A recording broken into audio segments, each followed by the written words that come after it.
अगर आप समुद्र के नीचे होने वाली जंग के बारे में सोचते हैं तो शायद आपके दिमाग में शांत अंधेरा पानी, रडार से बचती पनडुब्बियां और अचानक होने वाले हमले आते होंगे। लेकिन मार्च 2026 में जो खबर सामने आई उसने पूरी दुनिया का ध्यान खींच लिया। रिपोर्ट्स के अनुसार अमेरिकी सेना ने एक सैन्य ऑपरेशन के दौरान ईरान की सबसे उन्नत स्वदेशी पनडुब्बियों में से एक आइरिस फेटे को नष्ट कर दिया।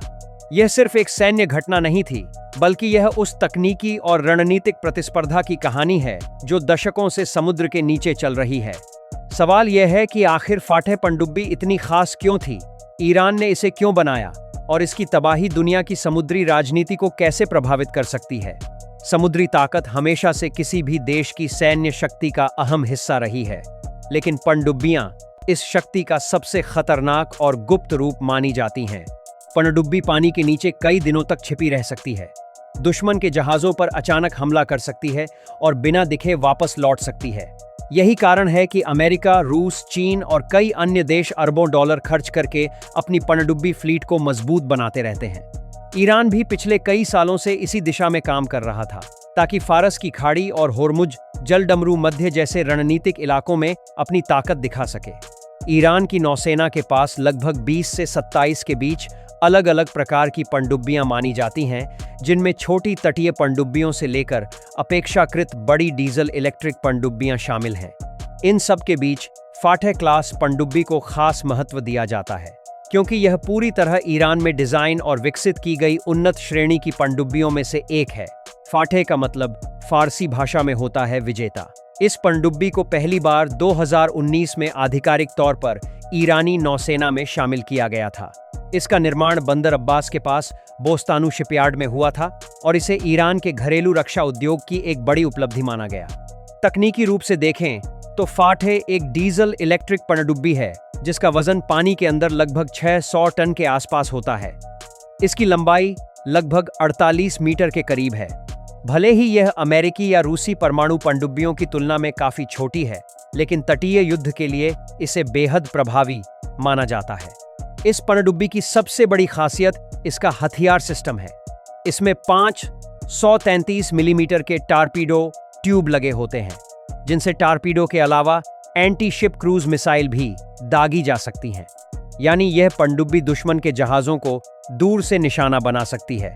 इसके अलावा इसमें समुद्र में बारूदी सुरंग यानी नेवल माइन भी बिछाने की क्षमता होती है, जो किसी भी नौसेना के लिए बड़ा खतरा बन सकती है। फाटेह लगभग 200 मीटर गहराई तक गोता लगा सकती है और करीब 35 दिन तक समुद्र में ऑपरेशन करने की क्षमता रखती है।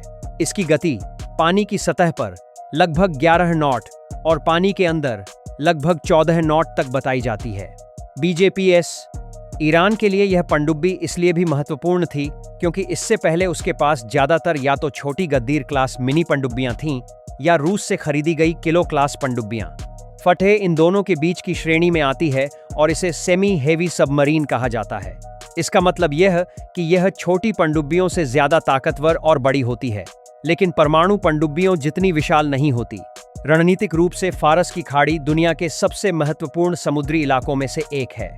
दुनिया का लगभग 20% तेल इसी क्षेत्र से होकर गुजरता है। होर्मुज जलडमरू मध्य इतना संकरा है कि किसी भी सैन्य टकराव का असर तुरंत वैश्विक तेल बाजार पर पड़ सकता है। इसी वजह से ईरान लंबे समय से यहां अपनी पनडुब्बी ताकत बढ़ाने की कोशिश कर रहा था। फाटेह पनडुब्बी का एक और दिलचस्प पहलू यह था कि इसे विशेष ऑपरेशन के लिए भी इस्तेमाल किया जा सकता था।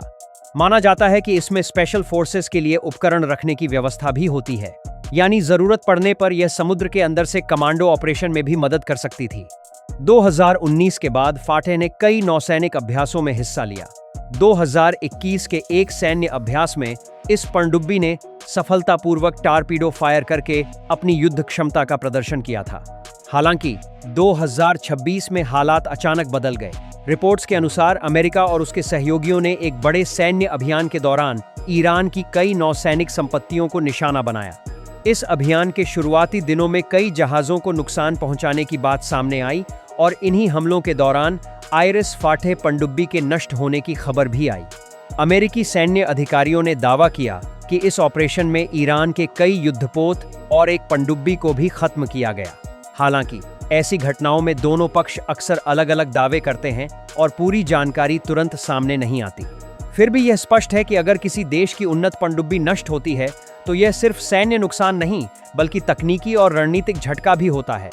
पनडुब्बियां बनाना दुनिया के सबसे कठिन सैन्य इंजीनियरिंग कामों में से एक माना जाता है। इसमें अत्यंत जटिल sonar system, navigation, pressure resistant hull और अत्याधुनिक हथियार सिस्टम शामिल होते हैं। यही कारण है कि दुनिया में बहुत कम देश हैं जो खुद पनडुब्बियां डिजाइन और निर्माण कर पाते हैं। ईरान का फातेह प्रोग्राम इस दिशा में उसकी तकनीकी क्षमता का प्रतीक माना जाता था।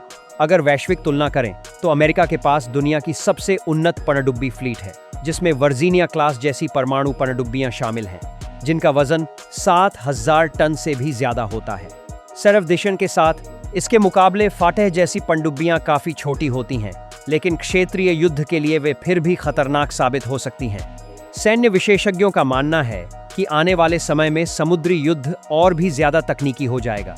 अब सिर्फ बड़े जहाज ही नहीं बल्कि drone, under water drone, cyber warfare और साइलेंट पनडुब्बियां भी महत्वपूर्ण भूमिका निभाएंगी। ईरान भी अपनी अगली पीढ़ी की पनडुब्बियों जैसे बेसत क्लास पर काम कर रहा है, जो भविष्य में और ज्यादा शक्तिशाली हो सकती हैं। आइरिस फातेह की कहानी हमें यह भी याद दिलाती है कि समुद्र के नीचे होने वाली जंग अक्सर दुनिया की नजरों से दूर रहती है, लेकिन उसका असर पूरी दुनिया पर पड़ सकता है। तेल व्यापार, वैश्विक राजनीति और क्षेत्रीय सुरक्षा, सब कुछ इन अदृश्य हथियारों से प्रभावित हो सकता है। अंत में यही कहा जा सकता है कि फातेह सिर्फ एक पनडुब्बी नहीं थी, बल्कि यह ईरान के रक्षा उद्योग की महत्वाकांक्षा और समुद्री रणनीति का प्रतीक थी। इसका निर्माण यह दिखाता है कि कोई भी देश सीमित संसाधनों के बावजूद आधुनिक सैन्य तकनीक विकसित करने की कोशिश करता है, और इसकी तबाही यह दिखाती है कि आधुनिक युद्ध में तकनीक और रणनीति की दौड़ कितनी तेज और खतरनाक हो चुकी है। अगर आपको ऐसे ही गहराई से समझाने वाले वीडियो पसंद आते हैं, जहां हम दुनिया की बड़ी सैन्य तकनीक, भू राजनीति और रहस्यमयी हथियारों की कहानी आसान भाषा में बताते हैं, तो वीडियो को लाइक जरूर करें, चैनल को सब्सक्राइब करें और कमेंट में जरूर बताएं कि अगला वीडियो किस टॉपिक पर देखना चाहते हैं। आपका एक कमेंट और एक सब्सक्रिप्शन हमें और बेहतर रिसर्च वाले वीडियो बनाने की ताकत देता है। धन्यवाद।